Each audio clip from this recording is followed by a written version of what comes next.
Dr. William Rosenberg is professor of political science at Drexel University. He says we're undergoing a stress test in this country, and I can vouch for the fact that there are a lot of stressful people out there, sometimes on Twitter and sometimes even just in conversations. Anyway, he's tweeting at Dr. B or DRB Rosenberg and is with us. Bill, welcome back. Thanks for being on POTUS today. Good morning.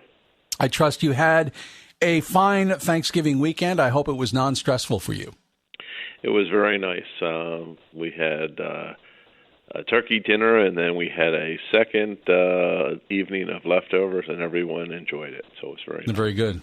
So a lot of people were, trying to reevaluate their trips and their typical Thanksgiving holiday, and of course, the holiday spending is a part of what's going on. Not to mention the fact that we've had all these issues about the election that have raised, I guess, a lot of people's stress levels a lot.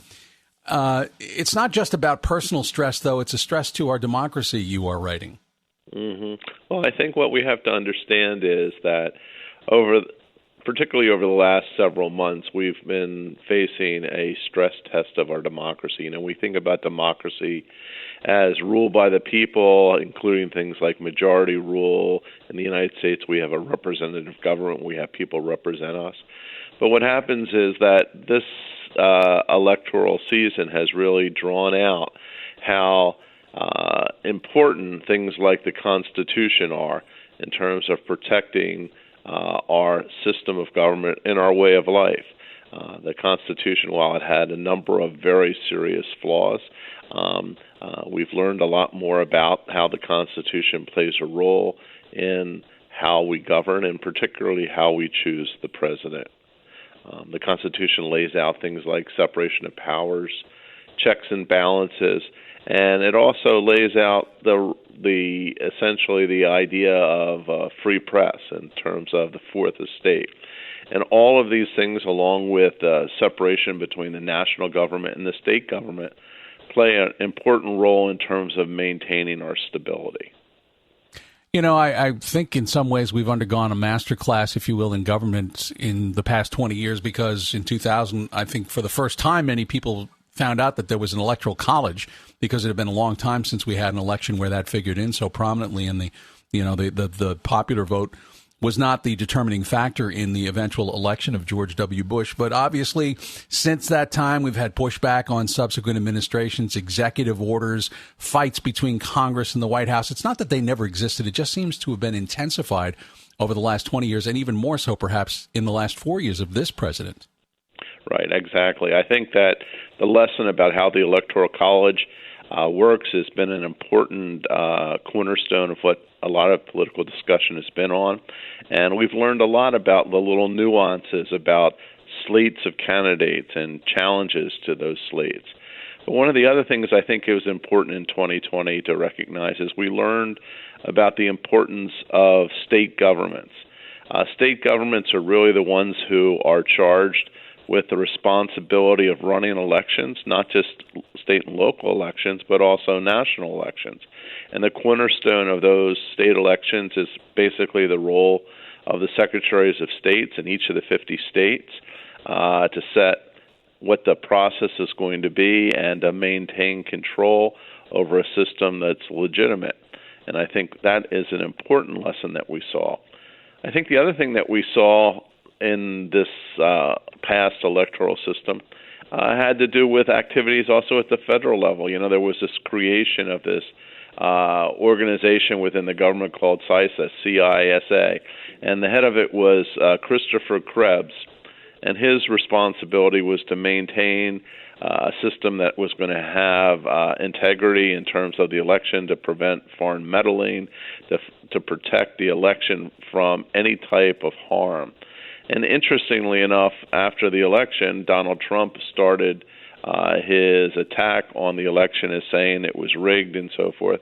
And Krebs, who was confirmed by 100 of the 100 senators, included all Democrats and Republicans, just 4 years ago, made an announcement that that was a very secure election and there was no fraud involved.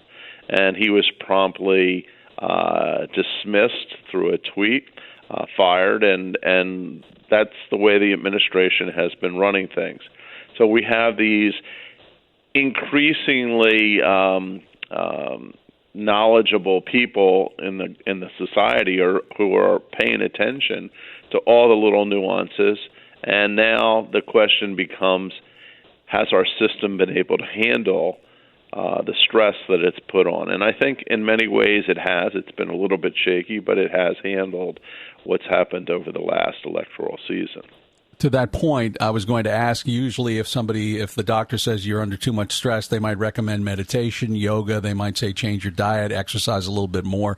What is the recommendation, if you will, the prescription for dealing with America that is stressed out at this point?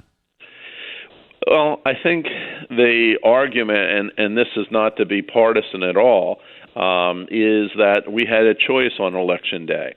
And on Election Day, we had two candidates. We had Joe Biden, who was trying to reduce the stress and be inclusive.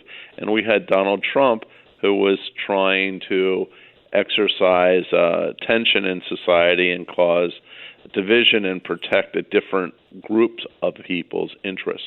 We have to realize, though, that when we look back on 2020, 70 million people voted for Donald Trump. More people voted for Donald Trump than any other presidential candidate in history, except for the candidacy of Joe Biden. So it's not that Donald Trump does not have supporters. It does not mean that those supporters don't have a political right to have their perspectives heard and acted on. But at the end of the day, in a democracy, we're supposed to be able to resolve differences, and we're supposed to be able to move on to create a society which helps everyone. It does seem that, if nothing else, Bill, that this election has proven that regardless of who is in the White House or who wields the power in the House and the Senate, it's not one person who can run the show in this country. At least at this point, you have to have people to go along with you. But aside from that, you can't just unilaterally decide how to take the country in a particular direction and expect it to go there. Well, that's absolutely true. That what happens is no one person or even one group is holding all the cards. And that was my point when I mentioned a few moments ago about how there's been this renewed awareness, for example, of the role of state governments. You know, being from the Northeast, we saw Pennsylvania being prominent in this past election. Well, they had mechanisms in place that were including laws passed by the Republican state legislature in Pennsylvania that allowed for mail-in ballots to everyone, regardless of whether or not you had a reason, in effect, because of illness or travel or whatever. Everyone could get a mail-in ballot. Those were the rules that were set down before the election. We did the count, and the count showed that Donald Trump lost. The fellow Christopher Krebs, who was the head of CISA until just very recently, he made the same point recently when he was talking about the election in Georgia. There was all these charges that the election was flawed and it was rigged. Well, the machine counts that were done were verified by all of the paper ballots. Essentially, it was the same number. So essentially what we're finding is that there are built-in mechanisms that no one group has that can make these decisions. But I have to also point out that this election is not truly over yet. Even though we have people being named to cabinet positions and so forth, or nominated essentially de facto by Biden, it's not until the Electoral College actually casts their ballots. And then it has to be 270 Electoral College votes for Joe Biden to be elected.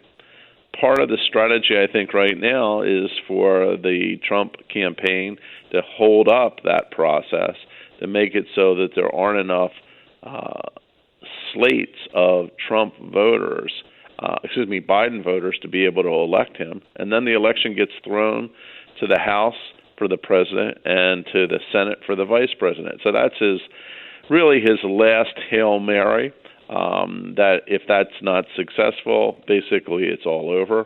But we have to realize that that is still a legitimate mechanism where basically the Electoral College can not do what the public said on Election Day. And right now, part of the Electoral College sort of milieu is whether or not, who will be the slates in each of the states. Will it be a Biden slate, or will it be a Trump state, or will it be held in contention, and then the Congress has to resolve what is the appropriate state. So we're still not really out of the woods 100%, but we're very close to being out of the woods. And I think that really highlights the idea that, we have a system, a political system, that has like a lot of pipes. It's like you go into a lot of old buildings and you hear the pipes rattle, or in an old house. They're rattling a bit, but so far the system is holding itself together. Well, we started and my stress level was going down, but you've raised it again, but we'll see how things turn out. So, Dr. William Rosenberg. Bill, thanks so much. All right. Relax. It will be over soon. All right. Dr. William Rosenberg, professor of political science at Drexel University, joining us. The U.S. under a stress test, says he, and describing it. He is tweeting at DRB Rosenberg, as in Dr. B. Rosenberg, Rosenberg.